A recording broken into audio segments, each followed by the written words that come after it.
Hello. So just going to give you a quick, well, maybe it won't be all that quick. It was a super long Board of Supervisors meeting yesterday. It was our meeting on for March 24th.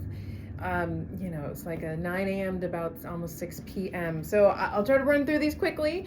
We started out on a lovely note, honoring Bird Baylor, who's a Caldecott award-winning local author, and recognizing one of her books in particular called Everybody Needs a Rock.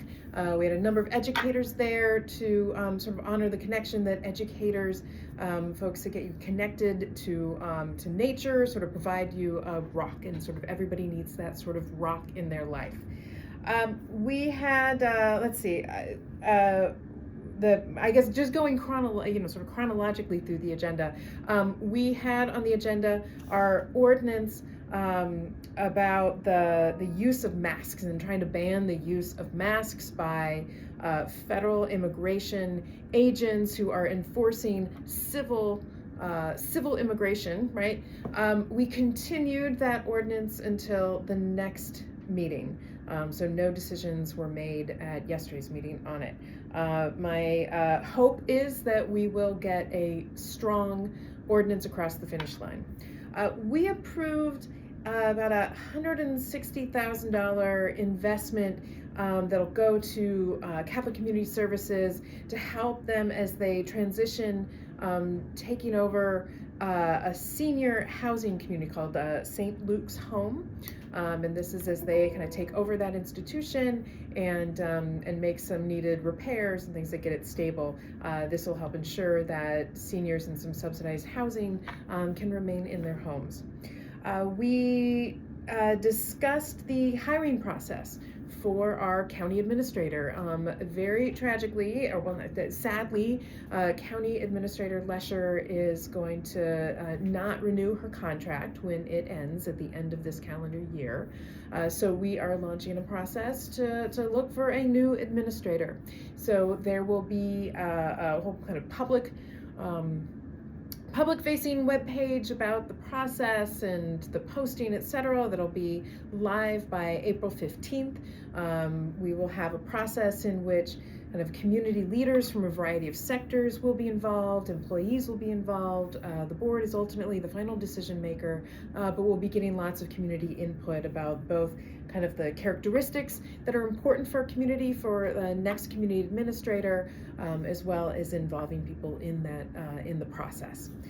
We approved the use of the $20,855,849 of revenue that is received by the county for selling our land to Project Blue for use of the data center. My preference would be that there was no land sale, no data center, and not even I'm always happy to take $20 million, but not in exchange for a data center. But we got the money.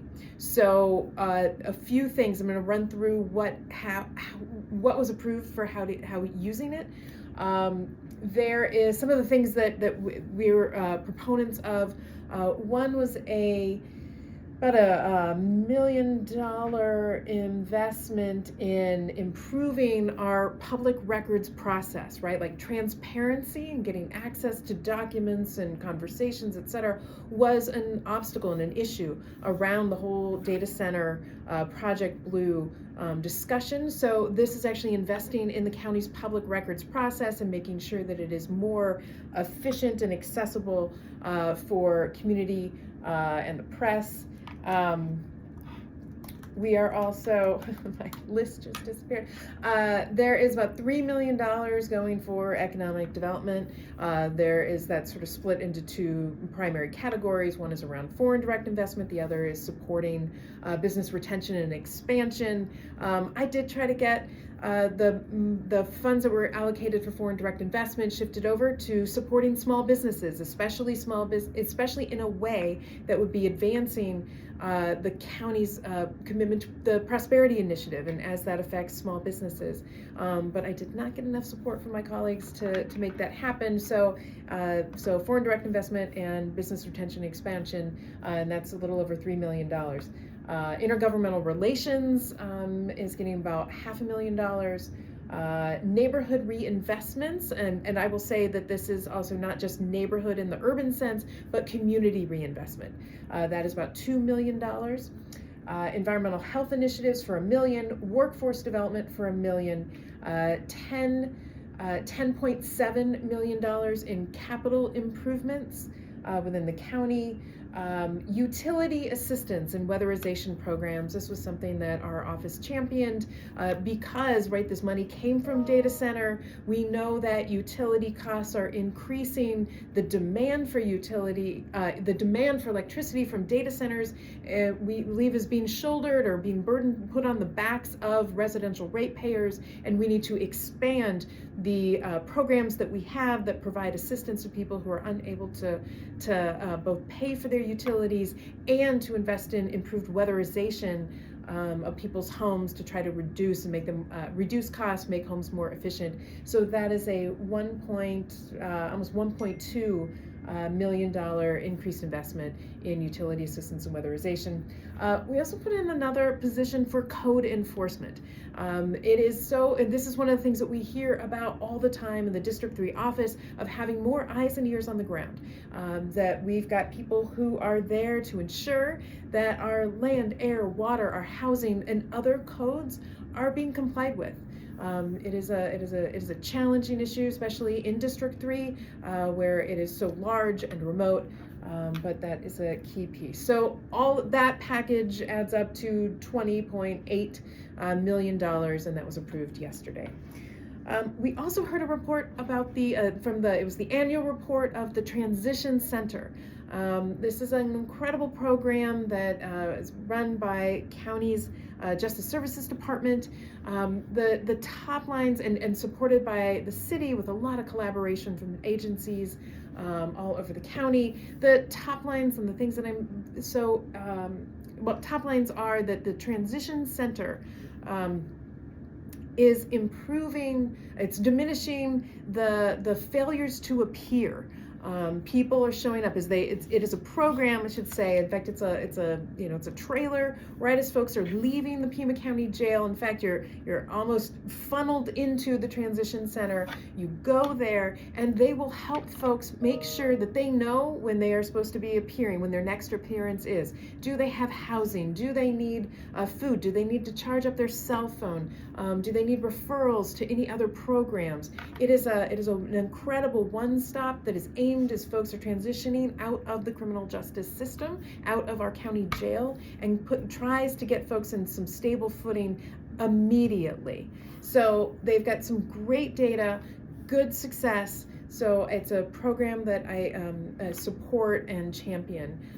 Check out the annual report. They're doing amazing work.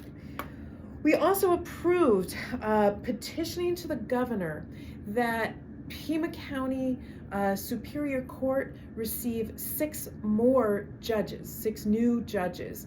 I think that the number of judges that are held within an area is based on the size of the population.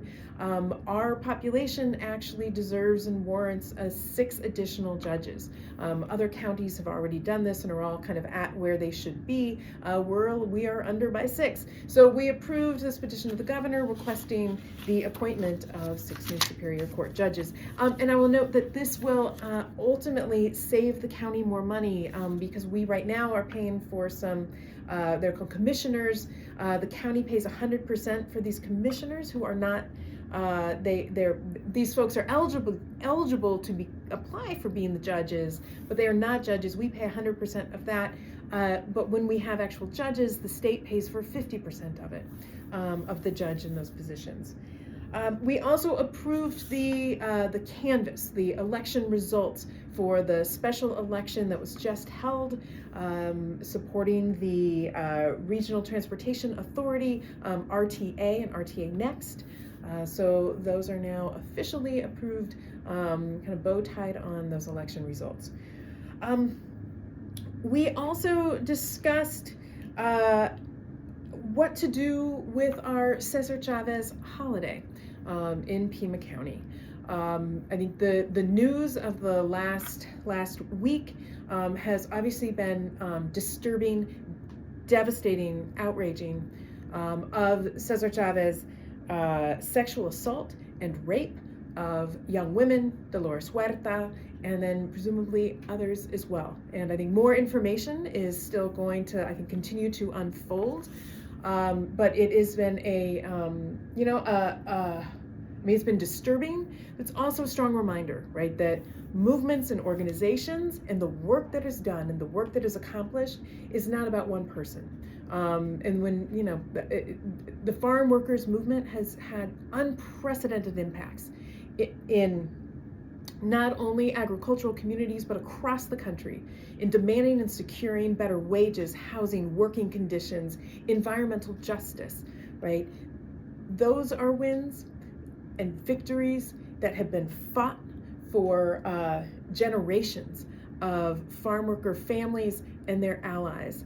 And, I don't want to lose sight of that as we reel with from the devastating news about Cesar Chavez. The Pima County has a Cesar Chavez holiday. It's what we call a floating holiday. It's not a specific day, so employees can take the day off at any point during the month of March.